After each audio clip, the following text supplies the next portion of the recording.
सभी मित्रों को सादर नमन। जैसा कि आप जानते हैं, इन दिनों मैं कुंडलिनी महाविज्ञान के ऊपर चर्चा कर रहा हूं और मेरा जो आध्यात्मिक मोटिवेशन की पाठशाला है उसका ही एक ही अंग है। जो मेरे आध्यात्मिक मोटिवेशन की 90 दिन की पाठशाला है उसका भी ये एक अंग है, कुंडलिनी परख यानी पराविज्ञान कुंडलिनी महाशक्ति। अब पराविज्ञान कुंडलिनी महाशक्ति के अंतर्गत कुंडलिनी से संबंधित ये जो चर्चा का पार्ट है ये चौथा पार्ट है।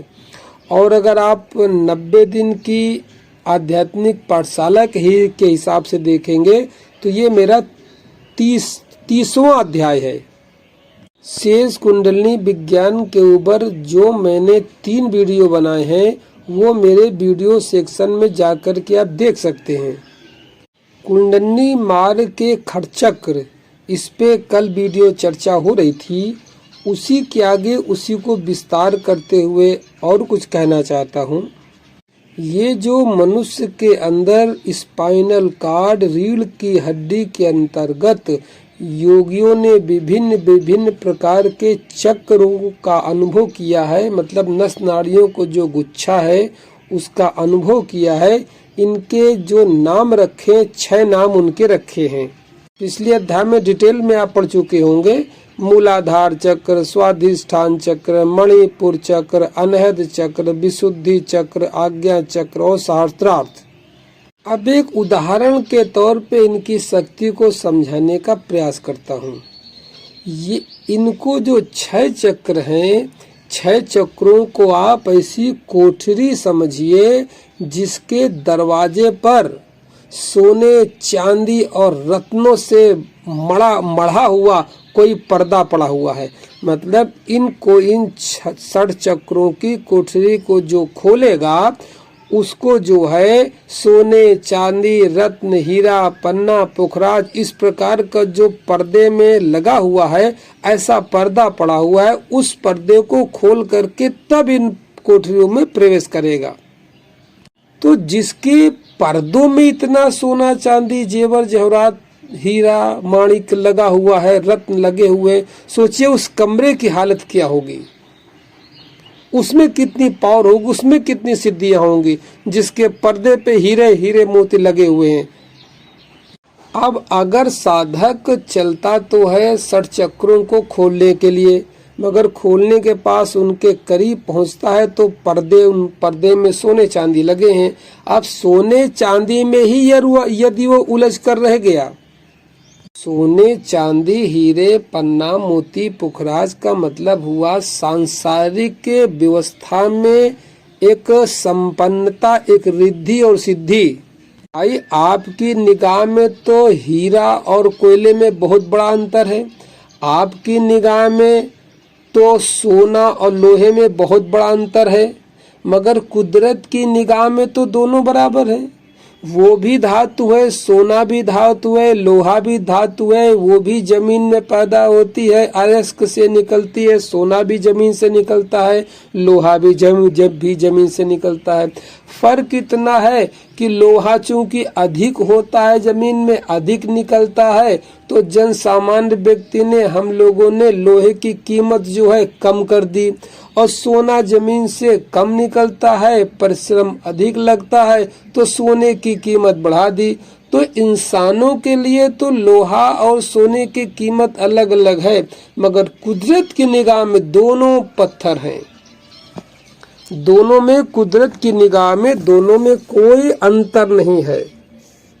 अरे कुदरत छोड़िए, जरा सा विज्ञान के अंदर भी जाएंगे तो आप पाएंगे कि कोयला और हीरा दोनों के परमाणु क्रमांक बराबर हैं। मतलब विज्ञान में ही बड़ा ताजुब है। विज्ञान की दृष्टि से कोयला और हीरा, डायमंड, इन दोनों के परमाणु क्रमांक जो है वो बराबर है, सेम है।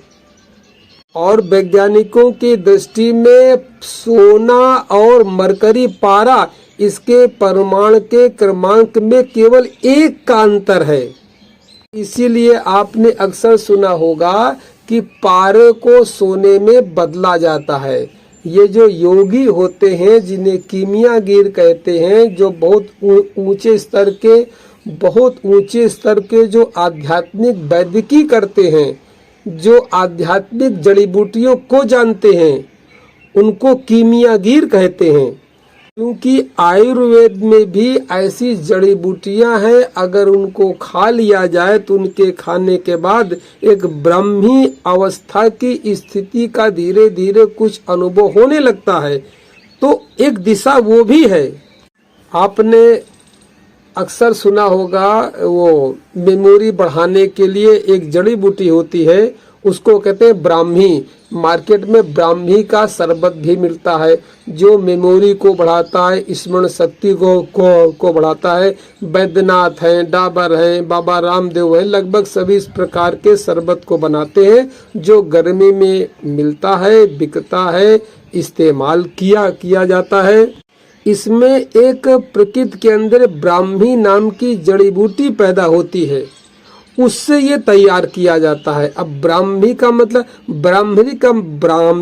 मतलब हुआ ब्रह्म, ब्रह्म का मतलब हुआ मस्तिष्क। मानी ये जड़ी बूटी सीधे मस्तिष्क में प्रभाव डालती है और पढ़ने वाले विद्यार्थियों के लिए एकाग्रता है, IQ है, और जो जिन्हें डिप्रेशन तनाव हो जाता है उन्हें तनाव दूर करने के लिए, जिनका मस्तिष्क ठंडा होता है, हर समय क्रोध आता है, उनके मस्तिष्क को ठंडा होने के लिए, कुल मिलाकर के ब्राह्मी जड़ी बूटी का प्रयोग ब्रह्मांड यानी मस्तिष्क को ठीक करने के लिए किया जाता है।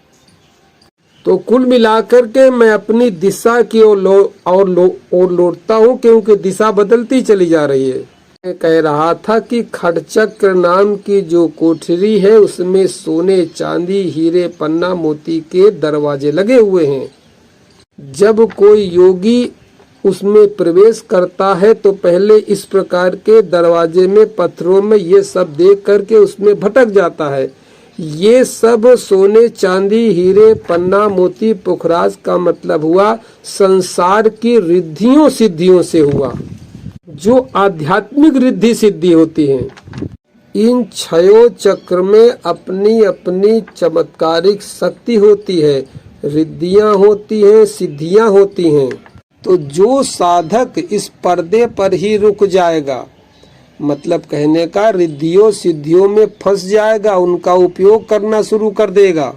और यह बहुत संभव है, क्योंकि आदमी की आदत जन्म जन्म से परमात्मा से भिखारी की तरह, मतलब परमात्मा के आगे हर समय भिखारी के तरह खड़ा रहता है। जब देखो तो मांगने ही परमात्मा को तो धन्यवाद देना बहुत दूर, आपने इतने तीर्थ स्थल देखे होंगे, इतने मंदिर देखे होंगे, वहाँ को जो सारी भीड़ होती है, ये भिखारियों को तो भीड़ है। क्यों इतनी भीड़ लगी है? भीख मांगने की हमारी आदत है। मस्तिष्क की हमारी जो खोपड़ी है, ये कहते हैं कि वासना दुष्पूर है, इसमें कितना भी भर दिया जाए आदमी भिखारी का भिखारी ही रहेगा। तो हम मांगने की आदत से मजबूर हैं, इसलिए बहुत आशा है कि हम इन पर्दों में फंस जाएं, अंदर कोठरी के खटचक्रों पे अंदर कोठरी के प्रवेश न कर पाएं, क्योंकि हमारी आदत ही जन्मों जन्मों से मांगने की पड़ी है। इसलिए योगी और योग शास्त्र कहता है, धर्म का उच्चतम मांग कहती है कि अपनी इस मांगपन यानी भिखारीपन की ये जो आदत है तुम्हारे अंदर, इसको बदलो और अपने मन को स्थिर करो। एक बार स्थिर दिमाग से सोचो कि तुम क्या मांग रहे हो। जो तुम मांग रहे हो एक दिन सब नष्ट हो जाएगा, केवल देर सबेर समय का अंतर है। कुछ भी मांग लो संसार में, सब नष्ट होने वाला है। तो जब नष्ट होने वाला है तो ऐसी की चीज कोई हासिल करो, ऐसी चीज की इच्छा करो जो नष्ट होने वाली ना हो। इस संसार से, इस झूठे जगत से कोई पार की चीज हो जो तुम्हें खटचक्रों के अंदर मिलेगी। तुम्हें खट चक्रों के अंदर ऐसी कलाएं मिलेंगी, ऐसी सिद्धियां मिलेंगी जो संसार की सिद्धियों, संसार की जो चीजें होती हैं भोग विलास की, इससे बहुत ऊपर है। अरे सबसे अच्छी बात, शुभ बात तो यही है कि ईश्वर ने अपने स्वयं ईश्वरत्व का बीज तुम्हारे अंदर बो रखा है। तुम भूल गए हो, तुम भटके हुए देवता हो केवल। अब तुम क्या करो, तुम होश पूर्वक उठो। रहस्यों की कोठरी में जो सोने चांदी के पर्दे लगे, इन पर्दों को हटाओ और अंदर प्रवेश करो। फिर देखो क्या मिलता है। और अंदर प्रवेश करने के तालों को ही योगियों ने कुंडलिनी शक्ति कहा है। वही एक अंदर प्रवेश करने की चाबी है। उस चाबी को हासिल करो, पर्दों को हटाओ और खट चक्रों की कोठरी को खोल करके प्रवेश कर जाओ। और मैं तो इस कुंडलिनी को जगाने और खट चक्रों के भेदन की जो विधि बताता हूँ वो केवल अजपा गायत्री ही बताता हूँ, क्योंकि मैंने अपने गुरु परंपरा से वही प्राप्त किया, वही मैं आगे आप लोगों को बता रहा हूँ। एक लक्ष्मीबाई के संत हुए हैं स्वामी गंगादास, वो भी यही कहते हैं, सोहं कोहं खोज ध्वनि अनहद होती है, अमूल द्वार को खोज जहां नागन सोती है। नागन माने कुंडलनी।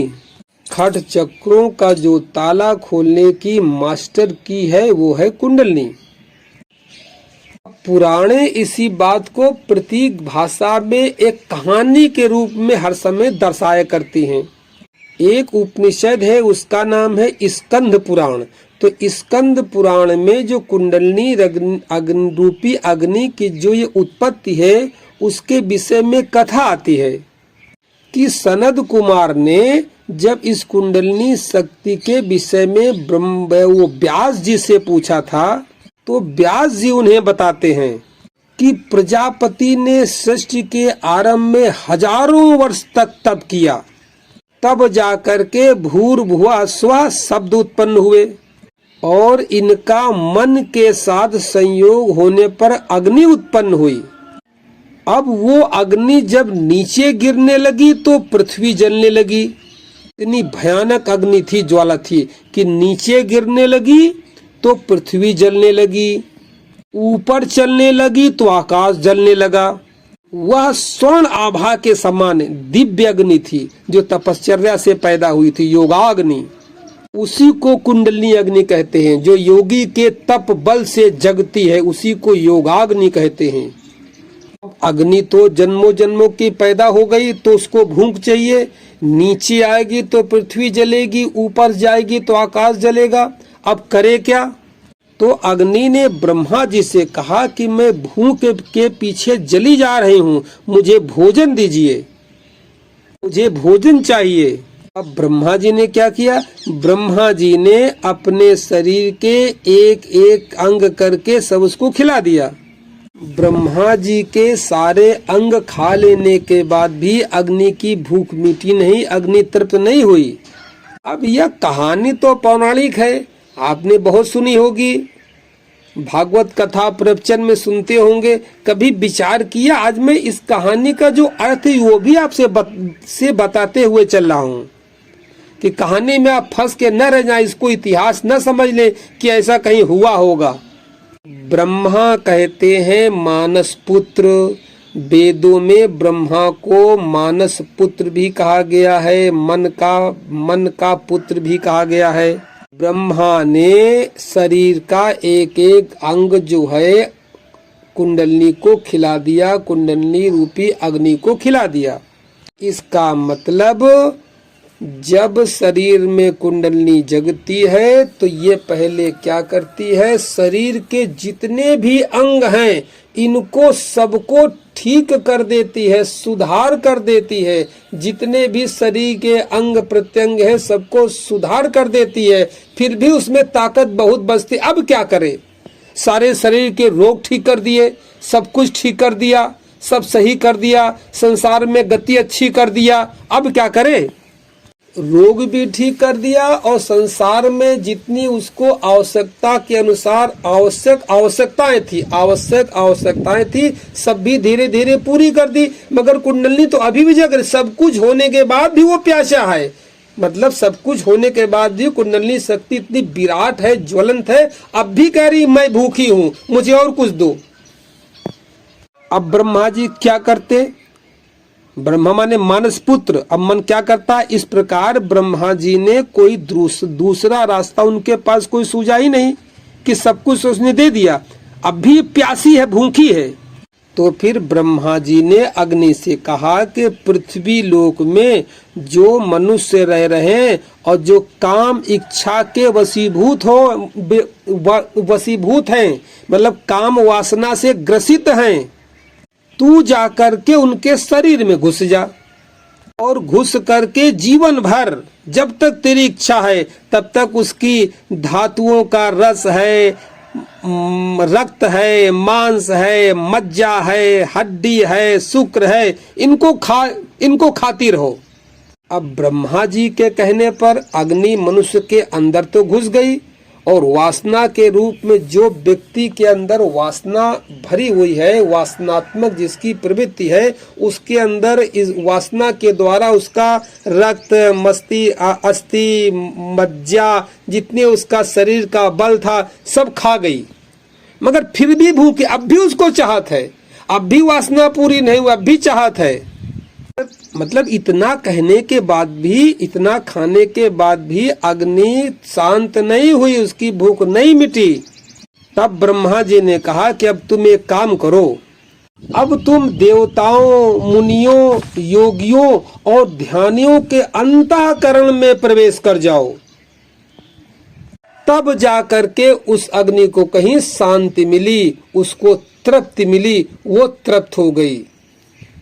कहाँ तृप्त हुई? योगियों के अंतःकरण में जाकर के, क्योंकि योगियों का अंतःकरण बिल्कुल शांत है और शीतल है, वहां कामातुर वासना तो बिल्कुल है ही नहीं है, चित्त शांत है, शीतल है।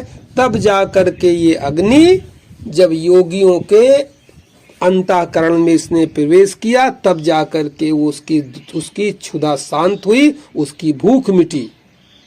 कहते हैं तभी से अग्नि कामाग्नि के रूप में मनुष्य के धातु संस्थान को खा खा करके मनुष्य को लगातार क्षीण और कमजोर करती जा रही है। इस पर भी कभी उसको तृप्ति मिलती नहीं है।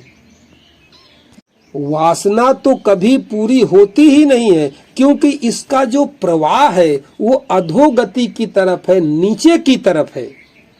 अब योगियों और मुनियों ने इसी शक्ति का नाम कुंडली शक्ति रखा है और इसकी दिशा को बदल करके ऊर्ध्वगामी ऊपर की ओर कर दिया है। यानी इस सांसारिक व्यक्तियों की यह शक्ति कुंडली नीचे की ओर गति कर रही है, काम केंद्र से नीचे की ओर, और योगियों की काम केंद्र से ऊपर रीढ़ की हड्डी में सहस्त्रार्थ की ओर गति करा दिया। जहाँ शांति है बस वहां जाकर के वह तृप्त और शांत हो गई।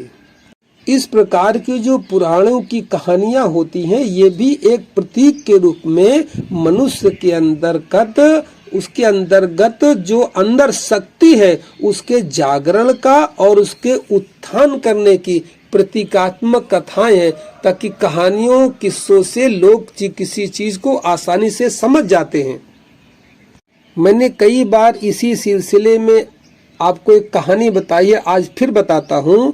मेरे देखे, मेरी दृष्टि में शिवलिंग से अच्छा कोई प्रतीकात्मक उदाहरण कुंडलिनी जागरण का हो नहीं सकता है।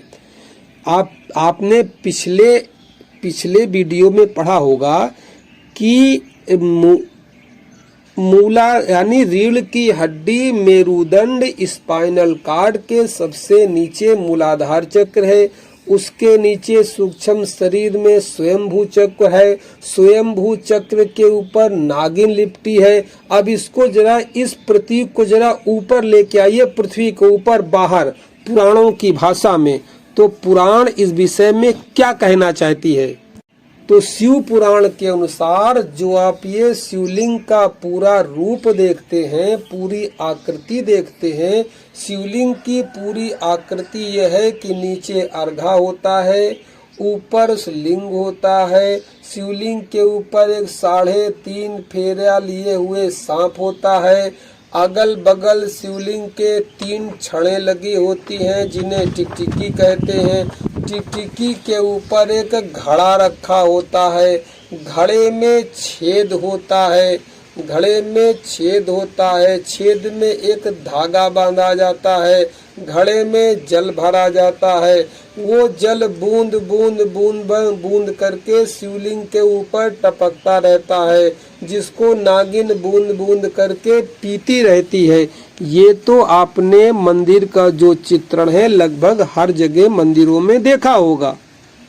ये शिवलिंग का पूर्ण चित्रण है और बड़े दुख की बात यह है कि कहीं कहीं पर अधिकांश भागों में संसार में शिवलिंग का शिवलिंग तो आपको देखने में खुद मिलेगा, अच्छा मिलेगा, बहुत ज्यादा मिलेगा, मगर ये पूरा चित्रण कहीं नहीं मिलेगा। यहाँ तक कि भारतवर्ष में जो 12 शिवलिंग हैं उनके यहाँ भी ऐसी पूर्ण व्यवस्था किसी किसी में मिलेगी, सब जगह नहीं मिलेगी। लोगों ने अपने सुविधा के अनुसार जो पानी टांगने वाला घड़ा है इसको वहाँ कुंडे में ऊपर बांध दिया है, कारण उन्हें पता नहीं कि है क्या, वो केवल इसको जल चढ़ाने की एक प्रक्रिया समझते हैं शिवलिंग, बस कि जल चढ़ा देंगे, दूध चढ़ा देंगे, फल चढ़ा देंगे, बेलपत्र चढ़ा देंगे, मेरा काम सिद्ध हो जाएगा। बल्कि मैंने तो साधु के रूप में ऐसे ऐसे कथावाचकों को देखा है, बहुत हंसी आती है, मजाक लगता है कि वो कह क्या रहे व्यासपीठ पर बैठ करके। हमने सुना है कोई उपाय बताते हैं कि अगर आपका बच्चा किसी विषय में फेल हो रहा है, परीक्षा में पास नहीं हो रहा है, तो शिवलिंग लीजिए और नहीं बेल पत्थर लीजिए, बेल पत्थर में ऐसे ऐसे करिए, शिवलिंग पर उसको चढ़ा दीजिए तो आपका बच्चा बिना पढ़े ही पास हो जाएगा। इस प्रकार की बातें भी करने वाले हैं संसार में। इसका कारण ये नहीं कि वो जानते नहीं है, सब जानते हैं, मगर जन साधारण को न बता करके उस बात को गुप्त रखते हैं। अब क्यों रखते हैं इसके विषय में कबीरदास जी की बहुत सुंदर लाइनें आपको बता रहा हूँ। कबीरा माया डोलनी पवन झलोखन हार, संतहु माखन खाइया छाछ पिए संसार। ये जो शास्त्रों की बातें हैं, शास्त्रों की बातों का जो सार है, दूध का जैसे दूध में मक्खन मक्खन सार होता है, तो शास्त्रों के तत्व की बात तो संत लोग, महात्मा लोग, तथाकथित साधु संत जानते हैं, उसका रसपान करते रहते हैं। और जो मट्ठा बचता है जिसमें कुछ नहीं है, छाछ बचता है, इसको व्यासपीठ पर बैठ करके संसार को बांटते रहते हैं। संतहु माखन खाइया और छाछ पिए संसार। चलिए अपनी दिशा की ओर वापस लौटता हूँ। तो शिव पुराण के अनुसार ये जो एक शिव पुराण का जो साइंटिफिक कारण है, उसका हमने शिवलिंग का पूरे एक प्रतिमा, एक स्ट्रक्चर आपको बताया। स्ट्रक्चर ये बताया कि नीचे अर्घा हुआ, ऊपर शिवलिंग हुआ, जो हमारे जीवन का मुख्य कारण है। शिवलिंग के ऊपर 3.5 फेरे नाग है और पूरी प्रक्रिया हमने आपको समझा दी। अब होता क्या है? होता ये है, योगियों के अनुसार हमारी इच्छा कुंडलनी जो है भीतर से जन्मों जन्मों से प्यासी है। जो भी आपने प्रतीकात्मक स्कंद पुराण की कथा सुनी, जनमानस हम लोग करते क्या है कि घड़े में जल भर देते हैं, वो जल बूंद बूंद करके शिवलिंग पर टपकता रहता है और वही जल वो नागिन पीती रहती है। उसका मुंह नीचे की ओर है, तो नागिन यानी हमारी कुंडलनी को, इसका मतलब आप ऐसा समझ सकते हैं कि संसार में जितने भी व्यक्ति हैं, जितने भी मानव हैं आपको दिखाई पड़ते हैं, उसमें पूर्ण तृप्त कोई नहीं है। सब बूंद बूंद करके तृप्त हो रहे हैं, यानी सबके अंदर वासना अभी भी है। जितना है उनके पास उससे और अधिक चाहिए। कोई ऐसा एक भी व्यक्ति आपको नहीं मिलेगा सांसारिक दृष्टि में, गृहस्थ जीवन में, जो कह दे कि मुझे धन संपत्ति ऐशो आराम पद प्रतिष्ठा बस मिल गई, अब हमको नहीं चाहिए। ऐसा आपको एक व्यक्ति भी ढूंढने से नहीं मिलेगा। हाँ, ये बात अलग है कि सामान्य भाषा में तो हर आदमी कहता भैया मेरे पास तो सब कुछ, हमको कुछ नहीं चाहिए, मगर उसके दिल में घुस करके देखिए, वो चाहता है जितना मिल जाए और कम, जितना मिल जाए और कम। इसका मतलब जो सांप रूपी नागिन बैठी है, कुंडलनी रूपी नागिन बैठी है, ये बूंद बूंद करके ऊपर से जल घड़े से टपक रहा, वो पी रही, तो तृप्त कहाँ होगी? तृप्त कभी होने की नहीं है। यानी संसार में गृहस्थ आदमी तृप्त हो ही नहीं सकता, पूर्ण आदमी कभी। अब तृप्त होने का रास्ता क्या है? तृप्त होने का रास्ता क्या है? ये जो शंकर जी के ऊपर नागिन बैठी, तृप्त कब होगी? जिसको बूंद बूंद करके पानी मिल रहा। अब ये क्या करे, ये जो पानी की धार ऊपर से चली आ रही है, इस पहले बात तो ये जागृत हो, अभी तो सुप्त पड़ी है, गोल कुंडल मारे, इसीलिए इसे कुंडली कहते हैं। पहले बात तो ये जागृत हो, अपना फन उठाए, और फन उठा करके ये जो पानी की धार सूक्ष्म चल रही है, इस पानी की धार से धीरे धीरे प्रयास करके वो ऊपर चली जाए घड़े में। एक उसको रास्ता मिल गया। अब जब घड़े में चल जाएगी तो वहां तो पानी अथाह भरा हुआ है, कितना भी पिए, और पी करके वो तृप्त हो जाएगी। जब तक नीचे मुंह कुंडलनी का रहेगा नागिन का, तब तक प्यासी ही रहेगी संसार के मानव की तरह। और जब इसको जगा करके इसका मुख ऊपर किया जाएगा, ऊपर चढ़ाया जाएगा, तब जाकर के ये घड़े का पूरा पानी पी के तृप्त हो जाएगी। जो योगी करता है, किसी शिव भोलेनाथ ने ये किया, किसी कृष्ण ने किया, किसी कबीर ने किया, किसी महावीर ने किया, किसी बुद्ध ने किया, तब जाकर के वो पूर्ण संतुष्ट और पूर्ण तृप्त हो गए, उनको तृप्त कहा जा सकता है। जिसने इस शक्ति को जगा करके अपने मेरुदंड में सुषुम्ना नाड़ी के रास्ते ऊर्ध्वगामी करके सहस्त्रार्थ चक्र खोपड़ी में इस शक्ति को पहुंचा दिया, वो फिर परम तृप्त हो जाता है, मुक्त हो जाता है, केवल अवस्था को प्राप्त हो जाता है। जीवित मुक्ति उसी को कहते हैं। ये नहीं कि आदमी मर गया तो कह दो उसकी मुक्ति मिल गई, नहीं, वो किस काम की मुक्ति? अरे मुक्ति वो है जब तक जिंदा रहो, अभी जिंदा हो, मस्तिष्क से मुक्ति अनुभव करो, उसे मुक्ति कहते हैं। उसी योगी को मुक्ति का, स्वतंत्रता का, आजादी का अनुभव होता है, परम शांति का अनुभव होता है।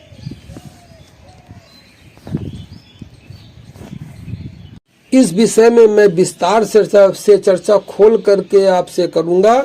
उस अध्याय का नाम रखूंगा शिवलिंग का रहस्य, उसमें आपको बताऊंगा पूरा रहस्य। तो आज के लिए इतना ज्ञान मैं समझता हूँ काफी है, पर्याप्त है। इसको एक बार सुनिए, दो बार सुनिए, ना समझ में आए तो 3 बार सुनिए, मगर इसके साथ साथ सुनने से कुछ नहीं होगा। जब तक इसको आप क्रियान्वयन में नहीं लाएंगे, जब तक इस पे प्रयोग नहीं जारी करेंगे, तब तक इस कान से सुना, इस कान से निकाल दिया, इसका कोई लाभ नहीं है। और समझ में भी तभी आएगा जब आप क्रिया करेंगे, तो समझ में आएगी कि कैसे कैसे क्रियाएं होती हैं, उससे क्या क्या अनुभव होते हैं। मैं ये जरूर कह रहा हूं कि कुंडलिनी नाम की साधना अगर आप अजपा विधि के द्वारा करेंगे तो ये सारी बातें तो बाद की बात हैं। खाली आप जब साधना इसकी करते रहेंगे तो संसार की जो ये समस्या है, इस समय संसार की बहुत बड़ी समस्या क्या है कि मानसिक तनाव एक विश्वव्यापी समस्या बन गई। इस समय हर आदमी डिप्रेशन में, हाइपरटेंशन में पड़ा हुआ है, परेशान पड़ा हुआ है, ऊब रहा है, एकांत में भड़बड़ा रहा, परेशान हो रहा, बेचैन हो रहा है। अरे ये साधना करते करते तो ये ऐसे भग जाएगी, पता ही नहीं चलेगा। सब चीजों को ठीक नहीं करना पड़ेगा, आप करेंगे अजपा, पीछे से सब ये अपने आप गायब हो जाएगा, आप जान भी नहीं पाएंगे। जैसे जब दिन में आप चलते हैं तो आप रास्ते में चल रहे हैं, सूरज अगर निकला हुआ है, दिन में चल रहे हैं तो आप चलते रहते हैं और आपकी छाया पीछे चलती रहती है। छाया को आपको बुलाना नहीं पड़ता कि मेरे पीछे पीछे चलो, आपको पता ही नहीं कि छाया चल भी रही है, आप तो आगे चल रहे हैं, छाया अपने आप पीछे भगती है। इसी तरह जब सूर्योदय के समय कोई चलता है, छाया उसके पीछे पीछे चलती है अनायास। उसी तरह जब कोई साधक अजपा साधना में लग जाता है तो शांति है, मन की शांति है, चैन है, सुख है, ये मतलब एक प्रकार का डिप्रेशन है, ये सब ऐसे खत्म हो जाता है, कुछ जान ही नहीं पाता है कि डिप्रेशन होता क्या है। क्योंकि वो तो महा आनंद की यात्रा करने जा रहा, तो छोटे मोटे सुख से पता ही नहीं चलते हैं कि कब थे कब नहीं है, कोई मतलब नहीं। तो मेरे विचारों को आपने सुना, एक काम अवश्य करिए, अगर मेरे विचार कहीं आपको कंफ्यूज करते हैं तो कमेंट में कुछ न कुछ अवश्य लिखिए। जब आप कुछ कमेंट करेंगे तो हमारी और कुछ बोलने की जो एक तरंगे है वो और कहीं से आकर के पैदा होंगे और आपके प्रश्न के अनुसार नए नए आपको उत्तर मिलेंगे। इसलिए कमेंट में कुछ लिखिए जरूर, क्या समझ में आया, सही समझ में आया, गलत समझ में आया, मैं सही कह रहा हूँ, मैं गलत कह रहा हूँ, बात समझ में आ रही है, बात समझ में नहीं आ रही है, जो कुछ कहना हो कमेंट कुछ न कुछ जरूर करिएगा। मैं स्वामी अंतर्ध्यान अनिल कुमार तिवारी, मोबाइल नंबर 9897727441, चोयला देहरादून। मेरे 90 दिन के आध्यात्मिक पाठशाला मोटिवेशन के कोर्स में अगर शामिल होना चाहें तो आप अपना नाम, जिला और उम्र लिख के भेज दीजिएगा। धन्यवाद, नमस्कार।